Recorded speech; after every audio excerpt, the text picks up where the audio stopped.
आज के शाम में आपको धन्यवाद देते हैं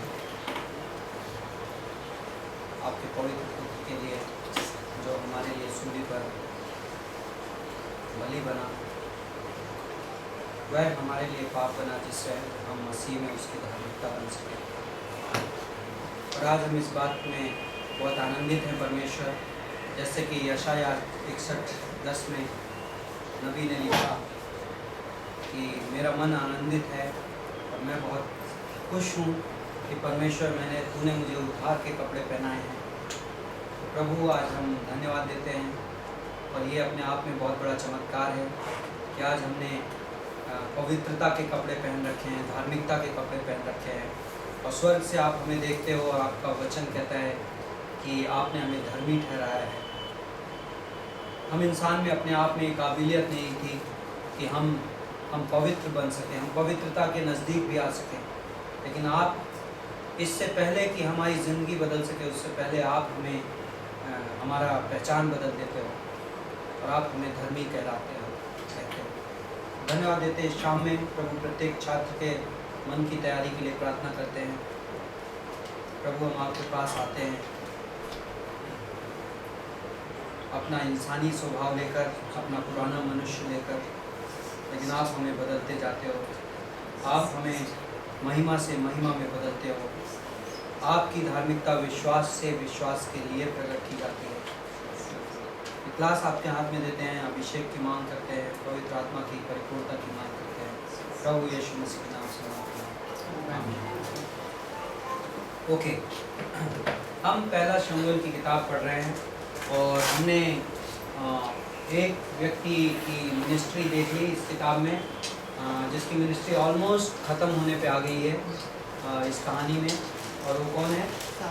शमूएल। शाऊल की तो शुरू हुई है अभी, राइट? शमूएल की एक्चुअली ओवर हो गई। शमूएल ने 3 पोस्ट संभाली इजराइल में। 3 पद क्या थे? याजक का पद, न्यायी का पद और नबी का पद। ओके, प्रीस्ट, जज और प्रॉफिट। ओके, पिछले क्लास में हमने इंट्रोड्यूस किया जो नेक्स्ट मेन कैरेक्टर जो इस किताब में जिसकी कहानियां लिखी जा रही हैं, वो कौन है? शाऊल, जो राजा है।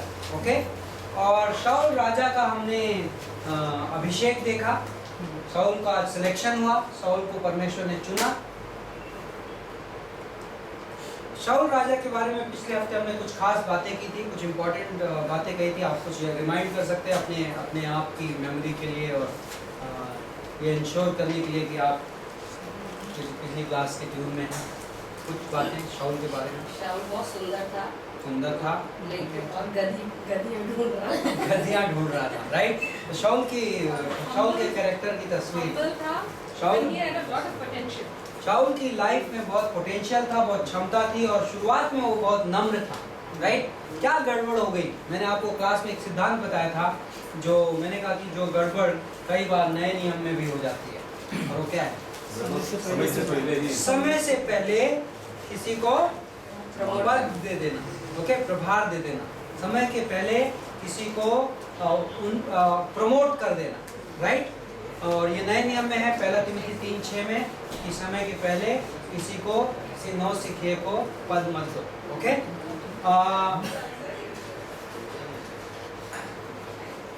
आने वाले अध्यायों में अब हम 13वें अध्याय से चालू करेंगे। पहला शमूएल का 13वें अध्याय से 20वां अध्याय आज हम कवर करने की कोशिश करेंगे, और यहाँ पर कुछ इम्पॉर्टेंट चैप्टर, एक्चुअली शमूएल की किताब के, पहला शमूएल की किताब के हम कुछ मोस्ट इम्पॉर्टेंट चैप्टर्स में एंटर कर रहे हैं।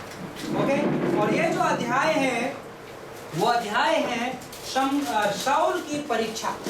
ओके, परमेश्वर ने शाऊल की 13वें, 14वें और 15वें अध्याय में परमेश्वर ने शाऊल की परीक्षा ली। ओके, और ये इम्पॉर्टेंट विषय है। कहानी में ऐसे शुरू करता हूँ एंड देन हम उसमें आगे बढ़ेंगे। 13वीं अध्याय की पहली पंक्ति, शाऊल 30 साल का होकर राज्य करने लगा और उसने इजराइलियों पर 2 वर्ष तक राज्य किया।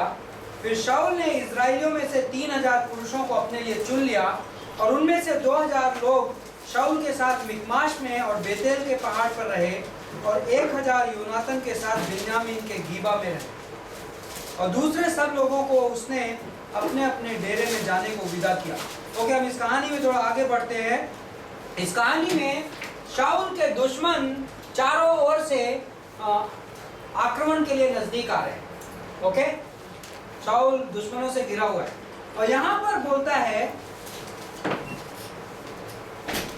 6वीं पंक्ति में, जब इज़राइल पुरुषों ने देखा कि हम सकेती में पड़े हैं, तब वे लोग गुफाओं, झाड़ियों और चट्टानों और गढ़ियों और गढ़ों में जाकर छिप गए।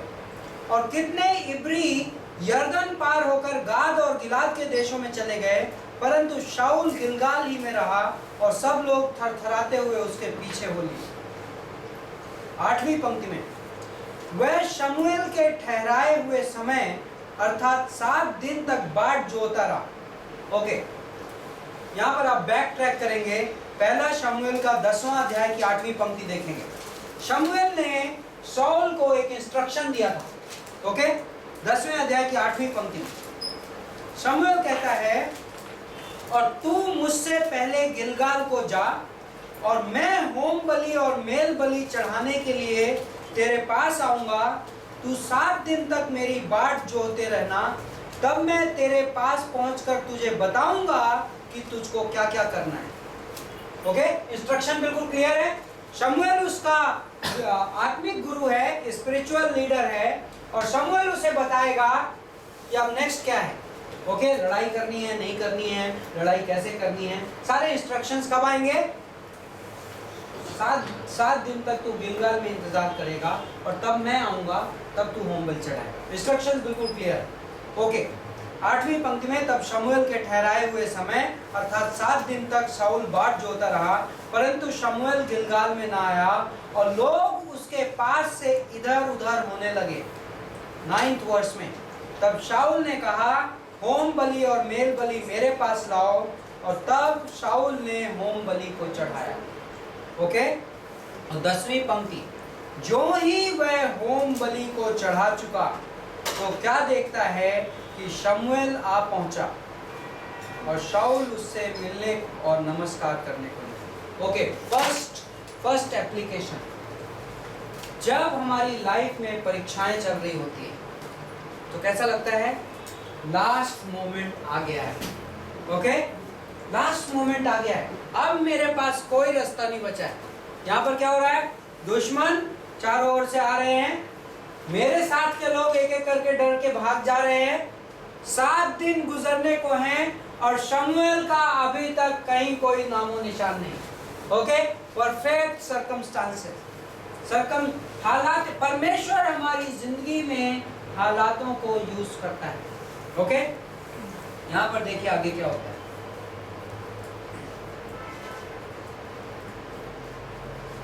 शमूएल ने पूछा, तूने क्या किया? शाऊल ने कहा, जब मैंने देखा कि लोग मेरे पास से इधर उधर हो चले हैं, और तू ठहराए हुए दिनों के भीतर नहीं आया, और पलिश्ती लोग मिकमाश में इकट्ठे हुए हैं, तब मैंने सोचा कि पलिश्ती गिलगाल में मुझ पर अभी आ पड़ेंगे, और मैंने यहोवा से विनती भी नहीं की है, सो मैंने अपनी इच्छा ना रहते हुए भी होम बलि चढ़ाया। ओके, हम इसके बारे में तो कुछ देर में बात करें।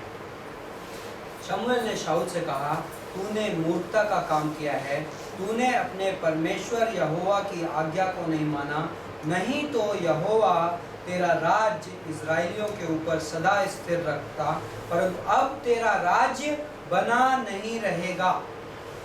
यहोवा ने अपने लिए एक ऐसे पुरुष को ढूंढ लिया है जो उसके मन के अनुसार है, और यहोवा ने उसी को अपनी प्रजा पर प्रधान होने को ठहराया है, क्योंकि तूने यहोवा की आज्ञा को नहीं माना। इस इंसिडेंट को बिब्लिकल हिस्ट्री में बोलते हैं रिजेक्शन ऑफ सॉल। इस मोमेंट में शाऊल राजा परमेश्वर द्वारा रिजेक्ट कर दिया गया। ओके, अभी कई सालों तक वो राज्य करेगा, आप अभी शाऊल की स्टोरी काफी आगे तक देखेंगे, लेकिन परमेश्वर ने उसको गद्दी से इस वक्त उतार दिया। एक हिसाब से देखा जाए अभी भी वो सिंहासन में बैठेगा आने वाले कई सालों में, लेकिन परमेश्वर ने इस घटना की वजह से निर्णय ले लिया। इस घटना में ऐसा क्या था? पहली चीज, शाऊल को बलियां चढ़ाने का हक नहीं था। व्यवस्था के अनुसार। ओके, व्यवस्था के अनुसार बलियां कौन चढ़ाता था? याजक, जो लेवी के घराने का होता था। शाऊल लेवी के घराने का नहीं था, शाऊल बिन्यामीन के घराने का था। ओके, पहली चीज। दूसरी चीज, गिनती के 18:7 में यह आज्ञा है कि सिर्फ राजा, आप राजा हो सकते हो, लेकिन परमेश्वर की योजना में बलि चढ़ाने का हक राजा को नहीं दिया गया, सिर्फ याजक को दिया गया। दूसरी चीज ये थी, ये शाऊल की लाइफ की परीक्षा थी। परमेश्वर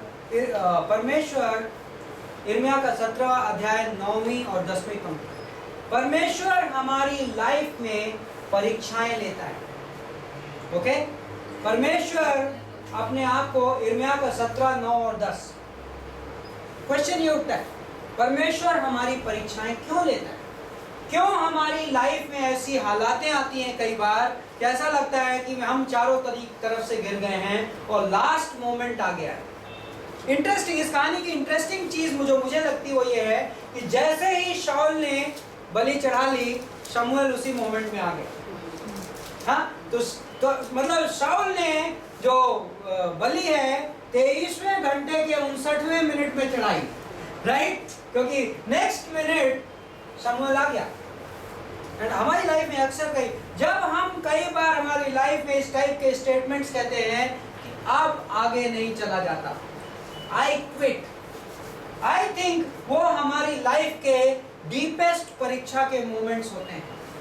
और मैं अभी आगे जाके शाऊल की परीक्षाओं में, क्योंकि 13वें, 14वें, 15वें अध्याय में शाऊल की लाइफ की 3 परीक्षाएं हैं।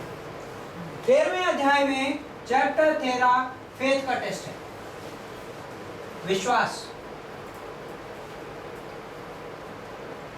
चैप्टर 14 में शाऊल का मोटिव टेस्ट हो रहा है, प्रेरणा। चैप्टर 15 में शाऊल की ओबीडियंस टेस्ट हो रही है।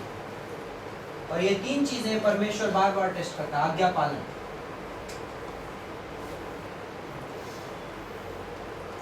शमूएल ने क्लियर इंस्ट्रक्शंस दिए हैं, प्रभु ने हमें साफ साफ बताया है, लेकिन उसके बाद प्रभु हमसे ये डिमांड करता है, कभी जब आप नए विश्वासी बने, जब आप प्रभु यीशु में नए नए आए, कई बार आपने ये नोटिस किया होगा कि जब मैं प्रभु यीशु पर विश्वास करता हूँ, अचानक से मेरी लाइफ बहुत आशीष भरी दिखती है। मेरी हर प्रार्थना के उत्तर मिल रहे हैं, मेरी छोटी प्रार्थना भी उत्तर मिल रही है और बड़ी प्रार्थना भी उत्तर मिल रही है। मैं जहाँ जाता हूँ वहाँ प्रभु का सबूत दिखाई पड़ता है। मेरे घर में लोग यीशु के बारे में, मेरे चर्च में लोग यीशु के बारे में बात करते हैं, ऑफिस ज्वाइन करता हूँ, नया जॉब पाता हूँ तो वहाँ पे भी कोई बिलीवर मिल जाता है। हमने शादी की, हनीमून में जा रहे थे, ट्रेन का टिकट कटाया तो सामने की बर्थ में एक लेडी थी, तो ऐसा बिहेव कर रही थी जैसे वो हमारी मम्मी हो, और वो यीशु मसीह की विश्वासी निकली। हम रिसेप्शन के लिए अपने छत्तीसगढ़ जा रहे थे, वो 2 अंकल बैठे थे सामने और वो दोनों के दोनों विश्वासी निकल गए। हमने कहा ऐसा कैसे हो सकता है? लेकिन प्रभु कई बार करता है। मैं एक टाइम में दहीसर से अंधेरी रोज अपने एक फ्रेंड के साथ बाइक में पीछे बैठ के यात्रा करता था, और बारिश के दिन थे और मेरे को छतरी लेके चलने की आदत नहीं थी, और मैं कभी छतरी लेके घर से नहीं निकलता था। और मेरा दोस्त मुझसे कुछ दिनों के बाद कहने लगा, पता नहीं क्या होता है कि जब तुमको मैं दहीसर में लेता हूँ तब बारिश रुक जाती है, और अंधेरी में जब तुमको छोड़ देता हूँ उसके बाद बारिश वापस चालू हो जाती है। तो प्रभु हमारी लाइफ में कई बार ऐसे काम करता है और हम एक्साइटेड होते हैं और ये बहुत अच्छा है, लेकिन उसके बाद सडनली एलिया की लाइफ में ऐसा हुआ। हम एलिया की कहानी में पढ़ेंगे। एलिया को प्रभु झरने के पास ले गया और उसके बाद प्रभु ने कहा कि कौवे तेरे लिए खाना लेकर आएंगे, राइट, और झरने में तू पानी पिएगा। लेकिन उसके बाद बाइबल बोलती है और उसके बाद झरना सूख गया। परमेश्वर हमें एक बच्चे से वयस्क बनाता है, और जब हम बच्चे होते हैं तो परमेश्वर हमें दूध देता है और बिस्किट देता है, और हमारे विश्वास को मजबूत करने के लिए जो कुछ चाहिए होता है वो देता है। लेकिन उसके बाद परमेश्वर हमें सारी जिंदगी नजर की चाल नहीं चलने देना चाहता। तो परमेश्वर कहता है, अब मैं तुझे विश्वास के कुछ पाठ पढ़ाऊंगा, अब मैं तेरे विश्वास को मैच्योर करूंगा। और विश्वास को मैच्योर करने के लिए विश्वास का परखा जाना बहुत जरूरी है। मेरे पास्टर ने एक बहुत सालों पहले एक संदेश प्रीच किया था और उस संदेश की ओपनिंग लाइन में उन्होंने ये कहा था, the faith that cannot be tested that cannot be trusted. जिस विश्वास को परखा ना गया हो उस पर भरोसा नहीं किया जा सकता। परमेश्वर हमारे विश्वास को परखता है। याकूब का पहला अध्याय 2 और 3 पंक्ति बोलती है कि तुम्हारे विश्वास का परखा जाना सोने के ताए जाना जैसा है। ओके, जब हमारा विश्वास, याकूब का किताब जेम्स चैप्टर 1 वर्स 3 और 4। ओके, तुम्हारे पहला पत्रस पहला अध्याय फिर से 3 से 5, तुम्हारे विश्वास का परखा जाना एक सोने के ताए जाना जैसा है। ओके, तो परमेश्वर हमारे विश्वास को मजबूत करे। यहां पर मैंने सब देखा, मैंने अनॉइंटिंग देखी, मैंने शमूएल को पाया, बट एक मेरी लाइफ में क्षण चल रहा है जब मुझे कुछ नहीं दिख रहा है। मेरी प्रार्थनाओं के उत्तर नहीं मिल रहे हैं, मैं परमेश्वर को पुकारता हूं, परमेश्वर कहीं नहीं दिखाई पड़ता। क्या चल रहा है मेरे विश्वास की? क्योंकि विश्वास इब्रानियों के 11:1 में विश्वास अनदेखी वस्तुओं का प्रमाण है, राइट? यदि मेरी प्रार्थनाओं के उत्तर सारी जिंदगी मिलते रहे और उसके आधार पर मैं परमेश्वर पर विश्वास करूं तो क्या वो विश्वास परखा गया विश्वास है? नहीं। विश्वास नजर की चीजों से बहुत ऊपर जाता है। इब्रानियों के 11 में इन लोगों की तारीफ क्यों की जा रही है? इनमें से कोई ने भी जो वादे की गई चीज थी उसको ग्रहण नहीं किया अपनी जिंदगी में, राइट? इब्राहिम को जो वादा किया गया था, इब्राहिम को परमेश्वर ने कहा था मैं तुम्हें एक महान राष्ट्र बनाऊंगा। जब इब्राहिम मरा तो क्या वो महान राष्ट्र था? नहीं था। क्या इब्राहिम के पास बहुत बड़ी जमीन थी? इब्राहिम का पता है इब्राहिम की प्रॉपर्टी कितनी थी? किसी को पता है उत्पत्ति की किताब में जब इब्राहिम मरा तो उसके पास कितनी प्रॉपर्टी थी? उसके पास एक कब्र थी। उसने अपनी पत्नी के लिए एक कब्र खरीदी थी, उसी कब्र में वो दफनाया गया, उतनी जमीन थी उसके पास। इब्राहिम ने जब ऊर छोड़ा था तो उसके पास उससे ज्यादा जमीन थी। इन लोगों ने वादे की गई वस्तु को ग्रहण नहीं किया पर उसकी ओर नजर किए रहे। विश्वास अनदेखी वस्तुओं का प्रमाण है। और चूंकि परमेश्वर हमें वो चीजें सिखा रहा होता है तो हमारी जिंदगी में कुछ टाइम के लिए कुछ चीजें हटा दी जाती है और परमेश्वर कहता है कि अब उन चीजों की नामौजूदगी में भी तुम्हें मेरे वचन और वादों पर विश्वास करना है, राइट? और जो विश्वास परखा जाएगा वो विश्वास भरोसेमंद हो। शाऊल की लाइफ में यही चल रहा था। शाऊल ने कहा शमूएल नहीं आ रहा, 7 दिन पूरे हो गए, मेरे दुश्मन नजदीक हैं, मुझे बलि चढ़ानी पड़ेगी। नेक्स्ट मोमेंट शमूएल आ जाता है, राइट? ओके। और इस टेक्निकली स्पीकिंग यहाँ पर ये जो पंक्ति है, परमेश्वर कहता है तू रिजेक्ट हो गया। अब यदि तू ऐसा करता, यदि तू ऐसा ना करता तो तेरा राज्य हमेशा के लिए बना रहता। कई बार लोग इस बात को क्वेश्चन करते हैं। परमेश्वर ने तो दाऊद को भी वादा दिया था ना कि तेरा राज्य हमेशा को बना रहेगा। तो फिर शाऊल के लाइफ में क्या ये वादा, क्या शाऊल रिजेक्ट हुआ इसलिए दाऊद सीन में आया? नहीं। शाऊल और दाऊद परमेश्वर की योजना में को एग्जिस्ट कर सकते थे, क्योंकि आगे जाके इजराइल का राज्य 2 हिस्सों में विभाजित होने वाला है। आप राजाओं की किताब में देखेंगे इजराइल का राज्य उत्तरी इजराइल और दक्षिणी इजराइल के पार्ट में डिवाइड होगा, राइट? उत्तरी में भी राजा होंगे और दक्षिणी में भी राजा होंगे। और यह संभव था कि यदि शाऊल आज्ञा पालन करता, यदि शाऊल इस परीक्षा में पास होता तो परमेश्वर शाऊल की संतानों को भी उनका किंगडम बरकरार रखता, राइट? और इसलिए यहाँ पे शामिल कर। लेकिन आज चूंकि तूने परमेश्वर पर विश्वास नहीं किया इसलिए तू रिजेक्ट हो। विश्वास ओके, परमेश्वर हमें क्यों परखता है? फर्स्ट रीजन ये है कि परमेश्वर हमें ग्रो कराना चाहता है। मेरी थॉट ये है, क्यों शाऊल का टेस्ट हुआ? यदि आप प्रभु द्वारा इस्तेमाल किए जाना चाहते हैं, हम सब प्रार्थना करते हैं प्रभु मुझे इस्तेमाल कर, राइट?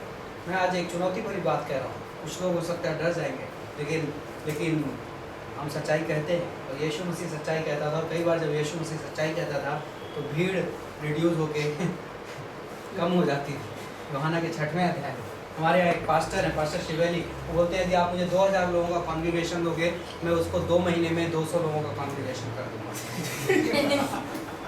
कहते हैं, सच कहते हैं, और वो है वैसे, क्योंकि वो जो बातें पुलपिट से बोलते हैं वो बहुत सारे लोग हजम नहीं कर पाते। और सच्चाई के लिए हर व्यक्ति के पास पेट नहीं होता। ओके, सो लेकिन मैं ये कह रहा हूं, यदि आप प्रभु द्वारा इस्तेमाल किए जाओगे तो प्रभु का दास, ये स्टेटमेंट मेरे हार्ट में पिछले कुछ दिनों से चल रहा है, man of God are produced in a crucible of testing. प्रभु के दास परीक्षा की कड़ाही में पैदा होते हैं। आप में से कुछ लोगों की प्रार्थना बदल जाएगी और आप कहोगे प्रभु मुझे मत इस्तेमाल करो, लेकिन सच्चाई ये है कि प्रभु उसे इस्तेमाल नहीं कर सकता जिसे वो परख नहीं सकता। यदि प्रभु हमें किसी चीज के लिए तैयार कर रहा है तो वो हमें परीक्षाओं में से लेकर गुजरेगा। उदाहरण के तौर पे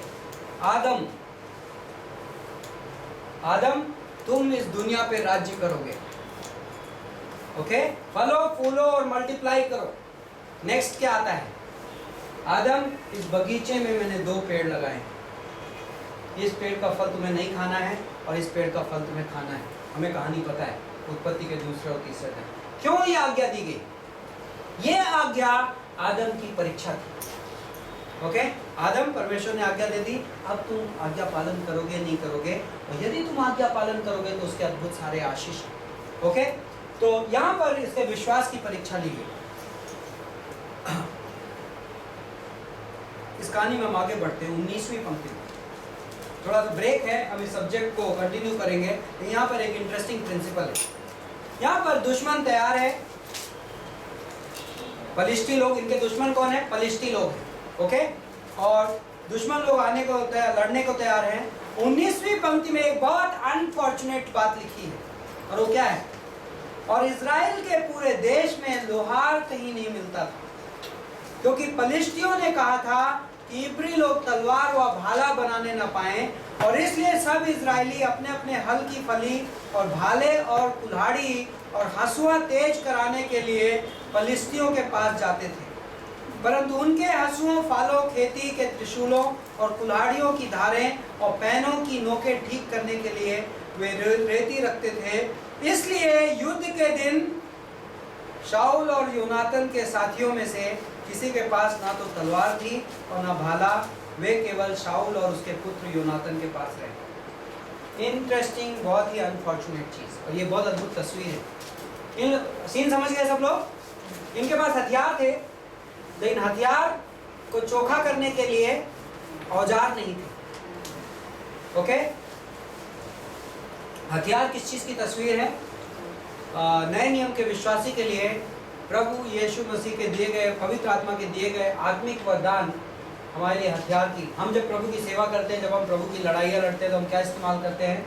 स्पिरिचुअल गिफ्ट्स, पवित्र आत्मा के आत्मिक वरदान। लेकिन एक और इंटरेस्टिंग पिक्चर है इसके बारे में, दूसरा राजा के 6वें अध्याय की 5वीं पंक्ति में।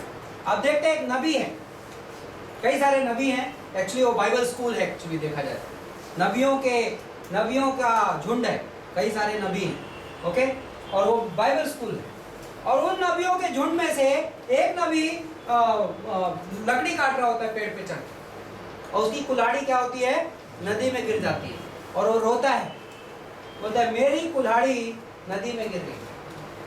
ये दूसरी तस्वीर, और ये इंटरेस्टिंग तस्वीरें हैं कि हर विश्वासी को परमेश्वर ने आत्मिक वरदान दिए, लेकिन कुछ विश्वासी ऐसे बिहेव करते हैं एज इफ कि मेरे पास आत्मिक वरदान नहीं है, मेरी कुल्हाड़ी गुम गई है। ओके, और दूसरे विश्वासी हैं जो अपनी कुल्हाड़ी को पैनी नहीं रखते हैं, जिनकी कुल्हाड़ी में धार नहीं रह जाती, घिस जाती उनकी कुल्हाड़ी। और इंटरेस्टिंग दो प्रिंसिपल है। परमेश्वर हमें आत्मिक वरदान देता है इसलिए कि हम उन आत्मिक वरदानों को प्रभु यीशु मसीह के कलीसिया में इस्तेमाल करें, और इस्तेमाल के द्वारा हमारा आत्मिक वरदान चोखा रहे। और यदि हमारे हथियार चोखे रहेंगे तो हम लड़ाई में यूजफुल रहेंगे, और हम लड़ाई में इस्तेमाल किए जाएंगे। दूसरा तिमुथी 1:6 में पौलुस तिमुथी को लिखता है, मेरे हाथ रखे जाने के द्वारा जो तुम्हें आत्मिक वरदान दिए गए थे, उन आत्मिक वरदानों को प्रज्वलित करो, उन आत्मिक वरदानों को हवा दो। तो तस्वीर कैसी है कि आपके घर में पुराने ज़माने में चूल्हे होते थे। ओके, गांव में चूल्हे जलते थे खाना जब बनाने के लिए, तो चूल्हे में लकड़ी डाली जाती थी, अंगारा डाला जाता था, आग लगती थी, थोड़ी देर जलने के बाद वो आग क्या हो जाती थी, थोड़ी कम होने लगती थी। तो जो रसोई में दादी जी खाना बना रही होती थी तो जाएंगी, राइट, जब वो फूंकती थी तो आग फिर से तेज हो जाती थी। पौलुस वही तस्वीर दे रहा है कि हम इस दुनिया में रहते हैं, परमेश्वर ने हमें आत्मिक वरदान दिए हैं, लेकिन यदि हम उस आत्मिक वरदानों को सही समय पर सही जगह पर इस्तेमाल नहीं करेंगे तो वो आत्मिक वरदान धीरे धीरे हथियार धार खो देगा, और जब हथियार धार खो देगा तो वो लड़ाई में किसी काम नहीं आएगा। लेकिन यदि हम हमारे आत्मिक वरदानों को चोखा रखेंगे तो पौलुस कहता है जो ठंडी हो रही है आग, उसको हवा दो जिससे वो तेज हो जाए। ओके, और वो कैसे, सही जगह, मैंने ध्यान दीजिए, मैंने कहा था सही जगह पर सही समय पर। यदि हम परमेश्वर द्वारा दिए गए आत्मिक वरदानों को सही जगह पर सही समय पर इस्तेमाल करते हैं तो हम उनमें आग दे रहे हैं। ओके, सही जगह कौन सी है? प्रभु यीशु मसीह का कलीसिया। आत्मिक वरदान दिए गए थे प्रभु यीशु मसीह के कलीसिया की उन्नति के लिए। तो यदि हम, कई बार लोगों के पास सिंगिंग गिफ्ट होती है और उस सिंगिंग गिफ्ट से वो कैसेट निकालते हैं, अपनी पूरी लाइफ ऑडियो रिकॉर्डिंग करने में गुजार देते हैं। प्रभु यीशु मसीह ने ये नहीं बोला था कि मैं अपना स्टूडियो बनाऊंगा, मत्ती के 16-18 में मैं अपना कलीसिया बनाऊंगा, राइट। मैं एक उदाहरण दे रहा हूँ और इसमें बहुत सारी चीजें ऐड की जा सकती हैं, लेकिन यीशु मसीह अपना कलीसिया बना रहा है। और इफिसियों का 4 यदि आप पढ़ेंगे तो आत्मिक वरदान कलीसिया की उन्नति के लिए दिए गए थे। ओके, नाम कमाने के लिए नहीं दिए गए। तो यदि प्रभु का दास अपने आत्मिक वरदानों को कलीसिया में जरूरत के वक्त पर इस्तेमाल करता है तो उसके हथियार पहने रहते हैं। By the way principal. Okay, 14 chapter में एक इंटरेस्टिंग घटना है। 14 चैप्टर में दुश्मन ने चारों तरफ घेर रखा है, शाऊल छुपा हुआ है कुछ लोगों के साथ, और योनाथन जो शाऊल का बेटा है वो यहाँ पर सीन में आता है। और जोनाथन इंग्लिश बाइबल में, जोनाथन अपने आर्मर बेरर के साथ एक बोल्ड एक्शन लेता है। ये उस टाइप के विश्वासी की तस्वीर है जो प्रभु के लिए कई बार अनबिलीवेबल काम अटेम्प्ट करता है। सारी दुश्मन घेरा हुआ है, शाऊल भी डरा हुआ है। योनाथन बोलता है एक काम करते हैं, मैं और तू चलते हैं, पॉल और साइला से ये, ओके, बोलते हैं चलो चलते हैं। मैं भी दुश्मन बहुत भारी है, लेकिन हो सकता है कि प्रभु हमारी मदद करेगा। टेस्ट करते हैं। किसने कहा था? कौन, मुझे कल परसों कौन तो बोल रहा था, attempt great things for God. नहीं, how does it go? William Carey ने कहा था attempt great things for God, expect great things from God and attempt great things from God, right? ये कौन, किसने कहा था? विलियम कैरी ने कहा था। परमेश्वर से बड़ी बड़ी चीजों की आशा रखो और परमेश्वर के लिए बड़े बड़े कदम उठाओ। आई थिंक ये बहुत अद्भुत। तो यहाँ पर योनाथन में हमें वही स्पिरिट दिखाई पड़ती है। योनाथन चलता है, पीछे शाऊल बैठा है और परमेश्वर उसे विजय देता है। दुश्मन की छावनी में 20 आदमी ये मारते हैं और उसके बाद दुश्मन की छावनी में कंफ्यूजन हो जाता है, दुश्मन आपस में एक दूसरे को मारने लगता है। शाऊल देखता है अरे कुछ हुआ, तो शाऊल क्या करता है पता है?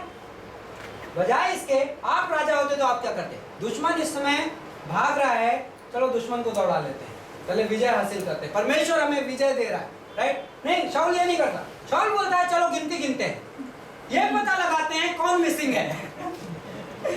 मतलब हमारी तरफ से किसने जाके दुश्मन को डिस्टर्ब कर दिया। मैं, क्रेडिट मुझे नहीं मिल रही है। चर्च में आपको ऐसे लोग मिले हैं? क्रेडिट मुझे नहीं मिल रही है, प्रॉब्लम है। क्या टेस्ट हो रहा है? मोटिव टेस्ट हो रहा है। यदि मैं प्रभु की सेवा कर रहा हूं तो मैं क्यों कर रहा हूं? मोटिव क्या है? ओके, इसके बारे में मैं कुछ कहना चाहूँगा। हम उस वर्ष पे जाते हैं जो थोड़ी देर पहले मैंने वो वर्ष कही थी, यिर्मयाह का 7वां अध्याय 9वीं पद।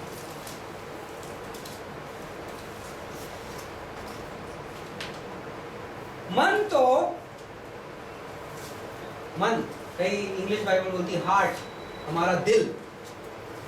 मन तो सब वस्तुओं से अधिक धोखा देने वाला है, धोखेबाज है। ओके, कभी आपने किसी के बारे में कहा अरे उसका दिल बहुत अच्छा है? यिर्मयाह 17:9, यिर्मयाह 17:9। मन, बाइबल बोलता है आपके मन के बारे में, मेरे मन के बारे में, हम सबके मन के बारे में, परमेश्वर का डिक्लेरेशन। मन तो बहुत बड़ा धोखेबाज है, ओके?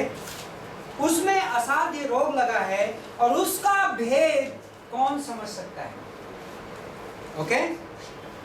तो उसके बाद परमेश्वर अपने कैरेक्टर के बारे में कुछ बोलता है। मैं यहोवा, यदि जो लोग नए लोग हैं उनको मैं, पर पुराने नियम में परमेश्वर अपने आप को यहोवा नाम से इंट्रोड्यूस करता है। जहाँ आप पुराने नियम पढ़ रहे हैं और यहोवा शब्द सुनते हैं तो आप ये जान लीजिए कि परमेश्वर अपने बारे में कह रहा है। मैं यहोवा मन को खोजता हूँ और हृदय को जांचता हूँ, ताकि प्रत्येक जन को उसकी चाल चलन के अनुसार अर्थात उसके कामों का फल हो। परमेश्वर कहता है कि मैं लोगों के दिलों को जांचता हूँ, मैं लोगों के दिलों के अंदर, चूंकि मन धोखेबाज है तो कई बार मेरा मन आपको धोखा दे सकता है और कई बार मेरा मन मुझे भी धोखा दे सकता है, राइट? तो मैं अपने हृदय पे खुद बहुत ज्यादा भरोसा नहीं कर सकता। हम बोलते हैं उसका दिल बड़ा अच्छा है, किसी का दिल अच्छा नहीं है इन रियल सेंस, ओके? सिर्फ यीशु मसीह जो हमें नया दिल देता है, इज़ीकियल के 36-26 में यीशु मसीह हमें नया दिल देता है। वो जो पत्थर का दिल नहीं, वो हाड़ और मांस का दिल है। सिर्फ वो दिल है जिसमें कुछ अच्छा करने की क्षमता है। अदरवाइज हम सबके दिल में क्या है? धोखा है और रोग है और गड़बड़ी है। तो परमेश्वर क्या करता है? तुम्हारे विश्वास का परखा जाना सोने के ताए जाना जैसा है। मलाकी के 4:2 में, करेक्ट मी, कौन सी वर्स है? रिफाइनर्स फायर, मलाकी 4:2, मलाकी 4:2 या 3, ओके, 3 या 4 की पहली दूसरी पंक्तियां आप 3 की 3, ओके। मलाकी 3:3, मलाकी 3:3। परमेश्वर एक रिफाइनर्स फायर के जैसे, मतलब परमेश्वर एक सुनार के जैसे भट्टी के सामने बैठता है, ओके? अद्भुत तस्वीर है। तो इस तस्वीर को समझिए, क्योंकि जब हमारी लाइफ में टेस्टिंग आएगी तो हमें ये जानना समझना बहुत अच्छा होगा कि चल क्या रहा है, प्रभु आखिरकार चल क्या रहा है। प्रभु का उत्तर यह है कि मैं यहोवा लोगों के दिलों को जांचता हूँ, ओके? हमारे दिल के अंदर क्या है? सोना जब पिघला, आग में डाला जाता है, पिघलता है। 20 कैरेट का गोल्ड है, 20 कैरेट के गोल्ड को आप 22 कैरेट का कैसे बनाएंगे? वो पिघलेगा। जब वो पिघलेगा तो उसके अंदर जो इम्प्योरिटीज छिपी थी, अशुद्धता छुपी थी, वो क्या होगी? ऊपर आ जाएगी, ओके? इंटरेस्टिंग। मैं सोचता हूँ मैं अच्छा आदमी हूँ, मैं सोचता हूँ मैं अच्छा क्रिश्चियन हूँ, मैं सोचता हूँ मैं अच्छा पास्टर हूँ, मैं सोचता हूँ मैं अच्छा प्रभु का दास हूँ, और प्रभु मुझे भट्टी में डाल देगा। वाह! अभी तक जो चीजें छुपी हुई थी वो ऊपर आने लगेगी। क्यों करता है प्रभु ऐसा? वो इसलिए कि बाइबल बोलता है कि 1 कुरिन्थियों के 3:10 में कि हम सब के सब एक दिन बीमा न्याय आसन में जांचे जाएंगे, राइट? बीमा न्याय आसन में बाइबल बोलता है, और हर व्यक्ति जो अपना मकान, सबसे पहली जरूरत वहां पे क्या कही गई है कि नींव जो है यीशु मसीह है। जब हम यीशु पे विश्वास करते हैं तो हमारे जिंदगी के मकान की नींव तैयार हो जाती है। कौन है वो?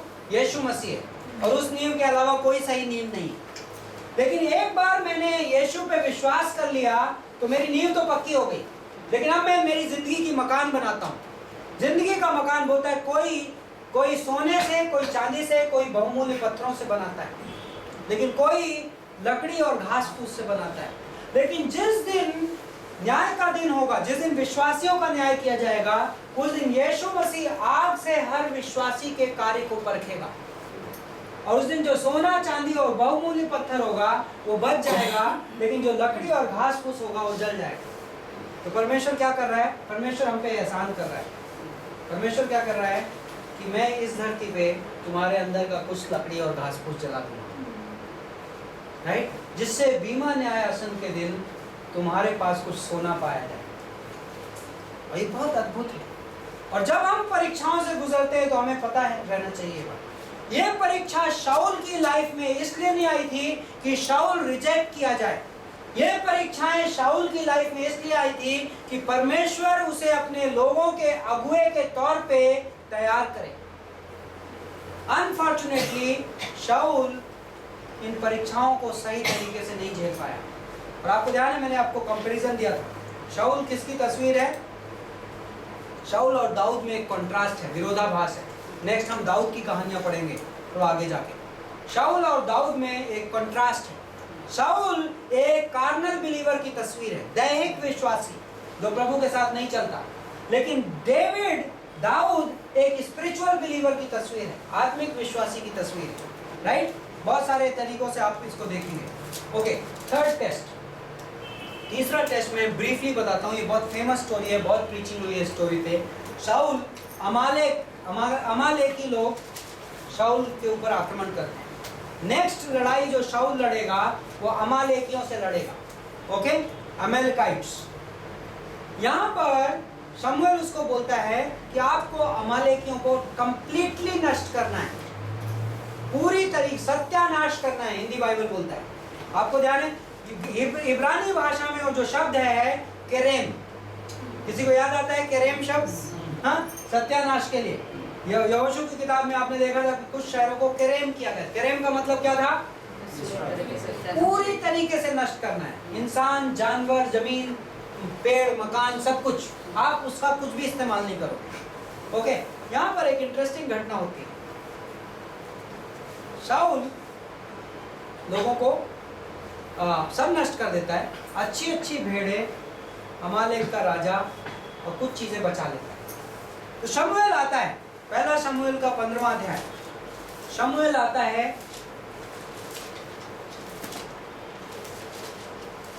और कहता है, ये मैं किसकी आवाज सुन रहा हूं?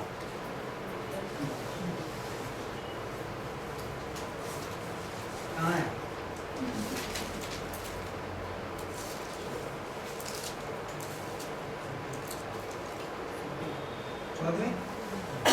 हाँ, शमूएल कहता है, ओके, फर्स्ट वर्ष 13 देखिए। परमेश्वर को पता चल गया, 10वीं पंक्ति में यहोवा का वचन शमूएल के पास आया और परमेश्वर कहता है कि मैं शाऊल को राजा बना के पछताता हूँ। ओके, पहली चीज यहाँ पर इंग्लिश बाइबल बोलती है, गॉड बोलता है कि I am repenting. Repent word को यहाँ पर लिटरली मत लीजिए। ओके, क्योंकि परमेश्वर, पछताना का मतलब क्या होता है? कि मैंने मन बदला। ओके, रिपेंट शब्द का मतलब होता है मन बदलना। पहले मैं किसी विषय के बारे में कुछ सोचता था, अब मैं मेरी सोच बदल गई। परमेश्वर कभी बदलता नहीं। ओके, इसी चैप्टर में आगे एक वर्स मिलेगी जिसमें परमेश्वर कहता है कि मैं परमेश्वर हूँ और मैं कभी पछताता नहीं हूँ, मैं कभी। तो पछताने का मतलब यहाँ पे यह है रिग्रेट, रिपेंट नहीं, रिग्रेट। ओके, कि मुझे दुख है कि मैंने शाऊल को राजा बनाया। ओके, अब यहाँ पे शाऊल जाता है 13वीं पंक्ति में। तो शमूएल आता है शाऊल के पास और शाऊल कहता है, मैंने यहोवा की आज्ञा पूरी की। Okay, interesting. कभी आपको ऐसे लोग मिले जो ये सोचते हैं कि मैं प्रभु की मर्जी पूरी कर रहा हूं, बट रियल में वो प्रभु की मर्जी नहीं पूरी कर रहे हैं। इंटरेस्टिंग, वाओ, प्रभु मैं शाऊल की जगह नहीं होना चाहता। ओके, शमूएल ने कहा, तो फिर ये भेड़ बकरियों का मिमियाना और गाय बहनों का बमाना मुझे जो सुनाई देता है, ये क्यों हो रहा है? शाऊल ने कहा, वे तो अमालेकियों के यहाँ से आए हैं क्योंकि प्रजा के लोगों ने। ओके शाऊल, एक्सक्यूज, प्रजा के लोगों ने अच्छी अच्छी भेड़ और बकरियां और गाय बैलों को तेरे परमेश्वर यहोवा के लिए बलि करने को छोड़ दिया है और बाकी सबको तो हमने सत्यानाश कर दिया है। तब शमूएल ने शाऊल से कहा, ठहर जा और जो बात यहोवा ने आज रात को मुझसे कही है वह मैं तुझे बताता हूँ। ओके, और इसके बाद शमूएल इनको, तो उसने कहा कह दो। शमूएल ने पूरा इसको हिस्ट्री बताई कि तू कैसा था, प्रभु ने तुझे चुना और 22वीं पंक्ति में शमूएल एक इंटरेस्टिंग बात कहता है जो इस इशू को एड्रेस करती है।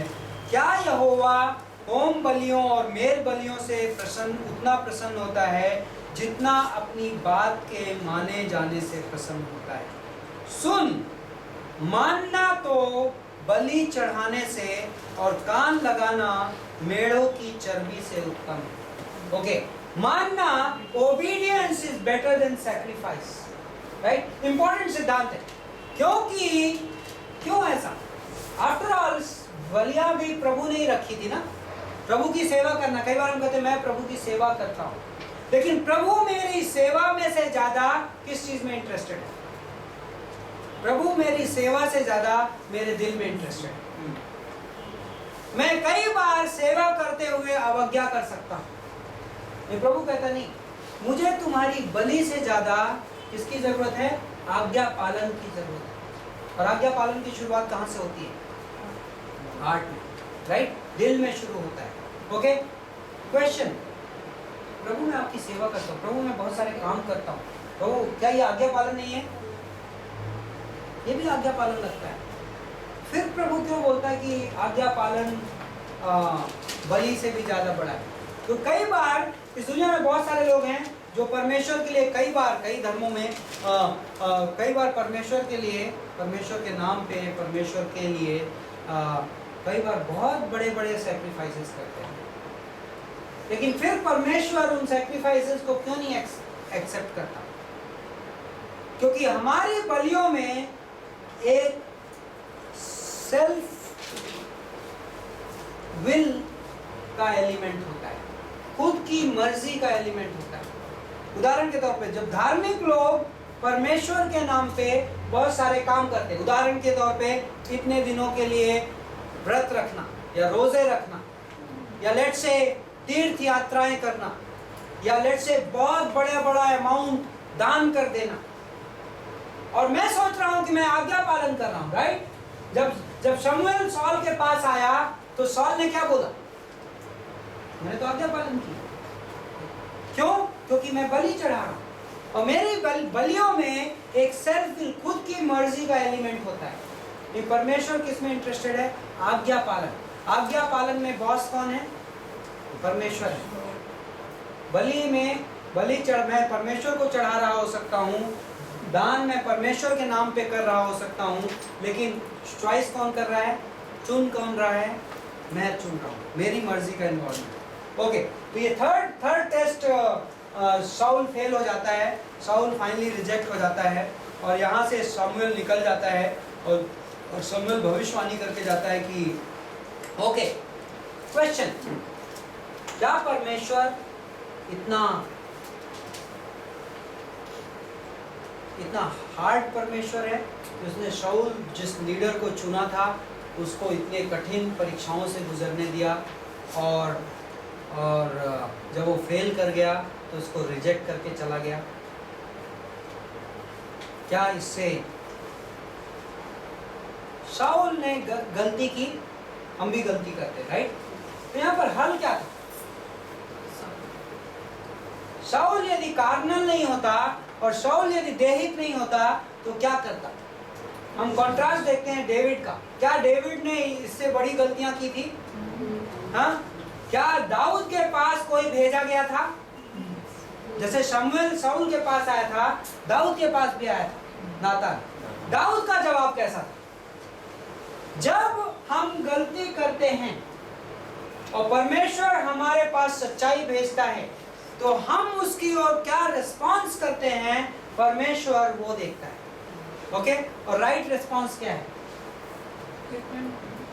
रिपेंटेंस, पश्चाताप। दाऊद ने पश्चाताप किया। नातान ने कहा दाऊद तुमने पाप किया है। दाऊद ने क्या बोला? जस्ट मैं पापी। दाऊद ने भजन संहिता लिखी, राइट? लेकिन यहाँ पर शाऊल का रिस्पॉन्स देखिए। पहली बात तो शाऊल क्या करता है? तीनों टेस्ट में आप क्या देखते हैं? शाऊल एक्सक्यूज देता है। किसी ने कहा एक्सक्यूज, कई बार एक्सक्यूजेस बड़ी वैलिड दिखाई पड़ती है ना। लोगों ने बोला, लोग मुझे छोड़कर जा रहे थे, टाइम खत्म हो रहा था, दुश्मन नजदीक आ चुके थे, ये भेड़ें बहुत अच्छी हमने प्रभु को चढ़ाने के लिए रखी हुई हैं। सारे रीजंस बड़े इंटरेस्टिंग लग रहे हैं, ऑलमोस्ट जस्टिफाइड लग रहे हैं, ऑलमोस्ट राइट। लेकिन क्या परमेश्वर उन रीजंस को एक्सेप्ट करता है, ग्रहण करता है? नहीं करता। No acceptance. क्यों? क्योंकि उन कारणों में पश्चाताप नहीं है। किसी ने कहा excuse is a skin of a reason stuffed with a lie. जो एक्सक्यूज होती है उसकी चमड़ी एक कारण की होती है, लेकिन उसके अंदर झूठ छिपा हुआ होता है। बहाना बोलते हैं हम, राइट। बहाना क्या होता है? बहाना टेक्निकली करेक्ट हो सकता है, लेकिन बहाने के अंदर छुपा हुआ क्या है? यदि मेरे रीजंस में पश्चाताप नहीं है तो मेरे सारे रीजंस एक्सक्यूज कहला सकते हैं। बच्चे आते हैं ना हमारे पास, जब हम कई बार बच्चों के साथ डील कर रहे होते हैं, बच्चा सब कुछ एग्री कर जाएगा। मेरी बेटी तो मेरे बोलने से पहले मेरा सेंटेंस खुद रिपीट कर देती है, technically correct. I should not do this, I should not do that, technically correct. लेकिन मुझे पता है उस स्टेटमेंट में कि नेक्स्ट टाइम दोबारा करने वाली है। क्यों? क्योंकि ये पश्चाताप की वजह से कारण नहीं है, पश्चाताप के कारण ये सेंटेंस नहीं निकल रहा है। शाऊल की लाइफ में क्या था? शाऊल ने 24वें पंक्ति में 15 के 24 में शाऊल ने शमूएल से कहा मैंने पाप किया। ऑलमोस्ट लग रहा है जैसे कि रिपेंटेंस है। पश्चाताप क्या होता है? हम कहते हैं मैंने पाप किया। शाऊल की रिपेंटेंस में क्या प्रॉब्लम है? दूसरा कुरिन्थियों के 7:10 में सच्चे पश्चाताप और झूठे worldly sorrow versus true repentance, सांसारिक दुख, ओके। इन दोनों में कंट्रास्ट है। और सांसारिक दुख और सच्चे पश्चाताप, worldly sorrow and true repentance में क्या फर्क है? दो फर्क होते हैं। पहला फर्क है, यदि मैं पश्चाताप अपनी गलती की वजह से करने की बजाय अंजाम की वजह से कर रहा हूं, मैं इसलिए सॉरी बोला क्योंकि मैं पकड़ा गया। कई लोग सॉरी इसलिए बोलते हैं कि चोरी पकड़ी गई, अब सजा ना मिले इसलिए सॉरी बोल रहा हूं। शाऊल का जो पश्चाताप था वो कैसा था? क्या मेरा सिंहासन छूट जाएगा तो सॉरी बोल दो, शायद बच जाए, राइट। पहला चीज। सेकेंड चीज, true repentance is Godward, not manward. शाऊल सॉरी शमूएल को बोल रहा था, शाऊल सॉरी गॉड को नहीं बोल रहा, राइट। और ये दो इंपॉर्टेंट डिफरेंसेस हैं। मेरे पास, मैं इंटरेस्टिंगली कई बार इस लिस्ट के बारे में बहुत सोचता हूँ। बाइबल में ऐसे कौन से लोग हैं जिन्होंने सॉरी बोला और गॉड ने सॉरी एक्सेप्ट नहीं किया? बाइबल में उससे बड़े बड़े क्रिमिनल्स हैं जिन्होंने सॉरी बोला और परमेश्वर ने उनके गुनाह माफ किए। मूसा मर्डरर था, दाऊद, बाइबल के 3 मेजर लेखक कातिल थे। मूसा मर्डरर था, दाऊद मर्डरर था, पॉल मर्डरर था, राइट। 3 कातिल ने major portion of the Bible. परमेश्वर ने इन तीनों को माफ कर दिया, लेकिन परमेश्वर ने शाऊल को माफ नहीं किया, राइट। क्या फर्क है? कुछ लोग थे जिन्होंने बाइबल में कहा मैंने पाप किया है, और ऐसा देखने में लगता है कि एज इफ इन्होंने रिपेंट किया। इनमें से कुछ लोगों ने इवन आंसू बहाए। तो कई बार लोग सोचते हैं कि ट्रू रिपेंटेंस की पहचान आंसू है, या इमोशनल रिएक्शन या इमोशनल मैनिफेस्टेशन है। बट ऐसा जरूरी नहीं है कि जो व्यक्ति रो रहा हो रियली में रिपेंटेंट हो। स्मार्ट चोर कई बार रोता है पुलिस से बचने के लिए,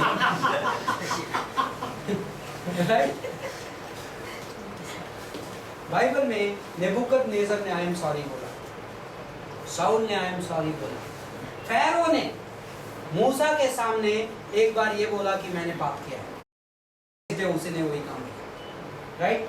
यहूदा, प्रभु यीशु मसीह का स्वयं का चेला, जिसने यीशु मसीह को सूली में चढ़ाने में मदद की थी, उसने जाके सौरों के मारे आत्महत्या कर ली। और यहाँ तक कि 30 सिक्के वापस करके आया। आप कहोगे ओ माय गॉड, कुछ लोग उसकी थियोलॉजी बदल के बोल देते हैं वो भी स्वर्ग में मिलेगा। उसकी रिपेंटेंस ट्रू रिपेंटेंस नहीं थी, ओके। एनीवे, 16th चैप्टर में न्यू किंग की एंट्री होती है, नए राजा की एंट्री। परमेश्वर ने शाऊल को रिजेक्ट कर दिया, अब नया राजा सीन में एंटर करेगा। और ये अद्भुत युवक है जिसकी कहानी हम बहुत काफी चैप्टर्स में देखेंगे, और इसका नाम दाऊद है। इंग्लिश बाइबल इसको डेविड बोलती है। ओके, 16वें चैप्टर में शमूएल को परमेश्वर फिर से असाइन करता है इस नए राजा का अभिषेक करने के लिए। अभिषेक सबको याद है, अभिषेक के टाइम में क्या किया जाता था? ऑयल उड़ेला जाता था, तेल उसके सिर पर उड़ाया जाता। तेल किस चीज का परिचायक था? पवित्र आत्मा का। और पवित्र आत्मा जब पुराने नियम में जब परमेश्वर को किसी को इस्तेमाल करके कुछ आत्मिक काम कराना पड़ता था, ताकतवर काम कराना पड़ता था, तो परमेश्वर का पवित्र आत्मा उसे एम्पावर करता था, उसको अपनी शक्ति प्रदान करता था, और उसके लिए अभिषेक किया जाता था। और अभिषेक, दूसरी चीज अभिषेक का इंपॉर्टेंट चीज था कि अभिषेक के द्वारा परमेश्वर किसी पद को पब्लिक रिकॉग्निशन देता था। ओके, मैं राजा किसी को बना रहा हूं, तो अभिषेक एक फॉर्मेलिटी होती थी जो पब्लिक के लिए भी की जाती थी। तो इसके पर्सनल इंप्लीकेशंस होते थे और पब्लिक इंप्लीकेशन होते थे। इसलिए आप शाऊल की लाइफ में देखते हैं 2 बार अभिषेक हुआ। एक बार शमूएल ने अकेले में किया, सेकंड टाइम पब्लिकली किया। या दाऊद की लाइफ में आप 3 अनॉइंटिंग्स देखते हैं। पहली अनॉइंटिंग इस 16वें अध्याय में है, और बाकी 2 अनॉइंटिंग मैं आपको आने वाले टाइम में दिखाऊंगा। और पहली अनॉइंटिंग प्राइवेट अनॉइंटिंग थी, व्यक्तिगत अभिषेक था। परमेश्वर, व्यक्तिगत का कहने का मतलब उसकी फैमिली के बीच में और कुछ लोगों के बीच में था। परमेश्वर दाऊद को बता रहा है कि आज से पवित्र आत्मा तुम्हें इस काम को करने की शक्ति देगा। क्या दाऊद अभी राजा बन रहा है? नहीं, दाऊद को अभी राजा बनने में सालों लगेंगे, आगे की कहानी हम देखेंगे। और पब्लिक अनॉइंटिंग दाऊद की 2 बार होगी। पहली बार जब वो यहूदा का राजा बनता है, सेकंड टाइम जब वो पूरे इजराइल का राजा बनता है। ओके, यहूदा एक गोत्र है। अभी आने वाले कुछ समय तक हम आपको ध्यान है 12 गोत्रों में से एक गोत्र पे फोकस्ड रहेंगे। और उसके बाद जब दाऊद पूरे इजराइल का राजा बनेगा तो सेकंड अनॉइंटिंग होगा। ओके, इस कहानी में इंटरेस्टिंग प्रिंसिपल ये था। अब हम कॉन्ट्रास्ट देखेंगे कई बार। शाऊल दैहिक मनुष्य। ओके, दैहिक मनुष्य, इस दुनिया में 3 टाइप का आदमी होता है। नेचुरल मैन, इसको हम हिंदी में बोलते हैं स्वाभाविक मनुष्य। दूसरा होता है कार्नल मैन, तीसरा होता है स्पिरिचुअल मैन। इस दुनिया में इंसानों की 3 ही कैटेगरी है, नेचुरल मैन। और ये तीनों आपको पहला कुरिन्थियों का 2 अध्याय 14वीं पंक्ति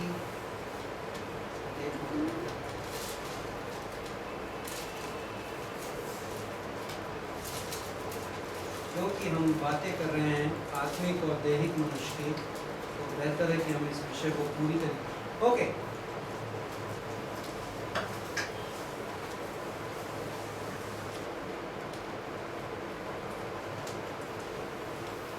पहला कुरिन्थियों का 2:14 से लेके 3